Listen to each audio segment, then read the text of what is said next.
Information treasury کے معزز ناظرین کرام السلام علیکم۔ ناظرین کرام، یہ عمل ہر قسم کے مسئلے کے لیے کیا جا سکتا ہے۔ یہ وظیفہ رمضان کے پہلے عشرے میں، جس کو رحمت کا عشرہ بھی کہا جاتا ہے، اس میں کرنا ہے۔ اس عمل کا خاص وقت تہجد کا وقت ہے۔ یہ عمل تہجد کی نماز ادا کرنے کے بعد کرنا ہے۔ تہجد کا وقت ایسا وقت ہوتا ہے جب اللہ خود فرماتا ہے، کوئی مجھ سے رزق مانگنے والا ہے جس کو رزق عطا کروں، کوئی گناہوں کی بخشش مانگنے والا ہے، کوئی اولاد مانگنے والا ہے جس کو اولاد عطا کروں، کوئی مجھ سے جنت مانگنے والا ہے جس کو جنت عطا کروں۔ تہجد کی نماز کے بعد 3 بار سورۃ یاسین پڑھنی ہے اور اس کے بعد اپنے مقصد کے لیے دعا کریں۔ انشاءاللہ آپ کو جو چاہیے اللہ آپ کو عطا کرے گا۔ اللہ تعالیٰ کے اسماء الحسنی انسانی دلوں پر بہت ہی اثر رکھتے ہیں، اس لیے اگر آپ لوگوں میں ہر دل عزیز بننا چاہتے ہیں تو اللہ تعالیٰ کے نام یا عزیز کا زیادہ سے زیادہ کثرت سے ورد کیجئے۔ چلتے پھرتے پڑھتے رہیے، لوگ آپ کی طرف خود کھینچے چلے آئیں گے۔ سورۃ کوثر کا بہت ہی پاورفل وظیفہ ہے۔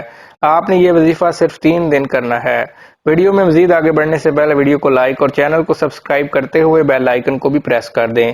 ناظرین، صرف 3 دنوں کے اندر آپ کی جو بھی بڑی سی بڑی حاجت ہوگی، جس بھی مقصد کے لیے آپ اس وظیفے کو پڑھو گے، آپ کا وہ مقصد انشاءاللہ 3 دنوں کے اندر پورا ہو جائے گا۔ آپ کا مقصد کوئی بھی ہو، آپ کی حاجت جتنی مرضی بڑی ہو، آپ کی پریشانی کوئی بھی ہو، آپ جس بھی مقصد کے لیے اس وظیفے کو پڑھو گے، آپ کا وہ مقصد انشاءاللہ 3 دنوں کے اندر پورا ہو جائے گا۔ آپ نے یہ وظیفہ جمعرات، جمعہ، ہفتہ 3 دن یہ وظیفہ کرنا ہے۔ انشاءاللہ یہ وظیفہ کرنے سے آپ کی ہر جائز حاجت، آپ کی بڑی سی بڑی پریشانی ختم ہو جائے گی۔ آپ چاہے یہ وظیفہ اپنی شادی کے لیے کر رہے ہیں، آپ کی شادی نہیں ہو رہی اس کے لیے کر رہے ہیں، آپ کو اس میں بھی کامیابی ملے گی۔ آپ بے روزگار ہیں، آپ کو کوئی کام نہیں مل رہا، آپ اس کے لیے بھی یہ وظیفہ کر سکتے ہیں۔ آپ کے دشمن ہیں، ان سے چھٹکارا پانے کے لیے بھی آپ یہ وظیفہ کر سکتے ہیں۔ کسی کے دل میں آپ اپنی محبت پیدا کرنا چاہتے ہیں تو اس عمل کے لیے بھی آپ یہ وظیفہ کر سکتے ہیں۔ آپ کی کوئی بھی حاجت ہو، کوئی بھی مقصد ہو، آپ اس وظیفے کے ذریعے اپنا مقصد پورا کر سکتے ہیں۔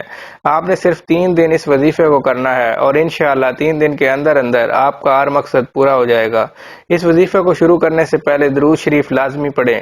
آپ نے وظیفہ کس طرح شروع کرنا ہے؟ آپ نے سورۃ کوثر پڑھنی ہے۔ سورۃ کوثر قرآن پاک کی سب سے چھوٹی سورت ہے۔ یہ سورت قرآن پاک کی 30ویں پارے میں آتی ہے۔ آپ نے جمعرات کو یہ وظیفہ کرنا ہے اور ہفتے کو یہ وظیفہ ختم کرنا ہے۔ 3 دن آپ نے یہ وظیفہ کرنا ہے۔ جمعرات کے دن آپ نے نماز فجر کے بعد اول آخر درود شریف پڑھ لیں۔